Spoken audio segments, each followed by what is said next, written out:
And speaking of going beyond enemy lines, here's what Turkish President Erdogan is doing. Here's where he is, at least technically. Erdogan traveled to Sochi today to meet Vladimir Putin. It's a Russian resort town on the Black Sea. There was a lot of speculation around this meeting. It wasn't clear when or where this meeting would happen.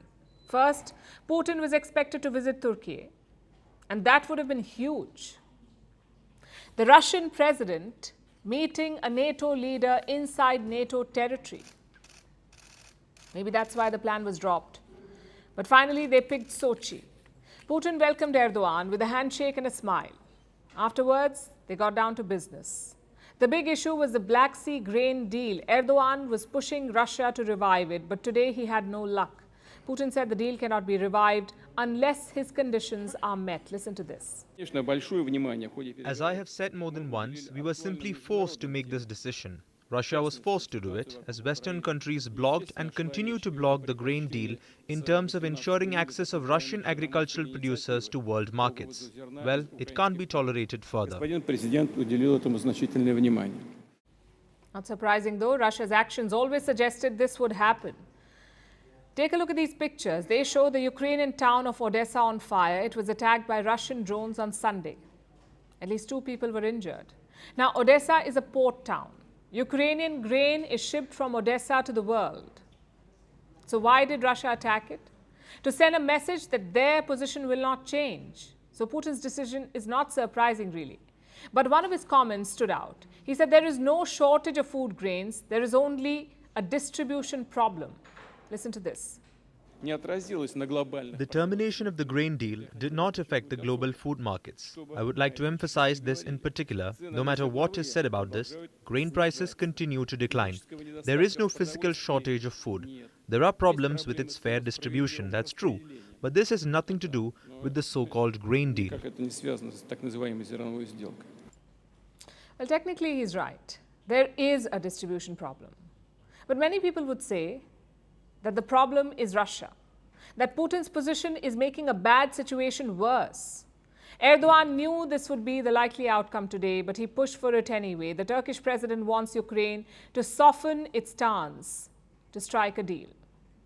In this context, we prepared a package containing new suggestions in consultation with the United Nations. I think it's possible to get results with this new process. As Turkey, we believe that we will hopefully reach a solution that will meet expectations in a short time. Especially Ukraine needs to soften its approach on the point of being able to take mutual steps with Russia. So the big headline is this: the Black Sea grain deal will not be revived, at least not today, which makes you wonder, why is this deal so important? Time for a quick recap. The Black Sea is located to the south of Ukraine. It is the only way to ship anything out of the country, out of Ukraine. But when Russia invaded, they blocked the Black Sea. They said all vessels were fair game, even commercial ones carrying food grains. This is when the United Nations and Turkey got together. They brokered a deal between Russia and Ukraine. And what did the deal say? That Ukraine could ship food grains from 3 ports. And in return, Russia got some concessions. They were allowed to sell food and fertilizers. In July 2023, this deal was up for renewal. Putin said, we won't do it. He said the West was not keeping its word, that Russian food exports faced a lot of restrictions. Which brings us to present day. Only 3 Ukrainian ships have left the Black Sea since July. All 3 without Russia's permission. If Moscow wants to, they can attack these ships. I'm sure all of this sounds complicated, but I bet you too have felt its impact. Wheat prices have increased 10% since July. Food inflation is rising globally. One of the reasons is the collapse of this deal. Just ask Erdogan, why do you think he's brokering this deal? It's certainly not because of compassion. Erdogan is doing it for political gains. Turkey's inflation was almost 60% in August. It was 47% the month before. To make matters worse, Erdogan thinks he's a financial genius. He doesn't believe in interest hikes. He thinks cutting interest rates will control inflation. Clearly, it's not working. But who will tell that to Erdogan? He needs this grain deal to cool prices down at home. If not, he needs a backup plan. And guess who has one?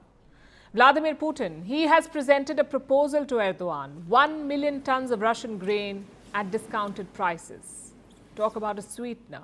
Turkey gets the food grain and Russia gets Erdogan off their back. It's not clear if Ankara will accept this deal. But one thing is quite clear, Putin will keep leveraging food grains. He realizes it's the best way to put pressure on NATO. Having said that, it is a double-edged sword. So far, most of the developing world has refused to condemn Russia's war. Will they keep doing that when inflation hits double digits? When Russian rockets destroy Ukrainian grain? That's the risk for Putin.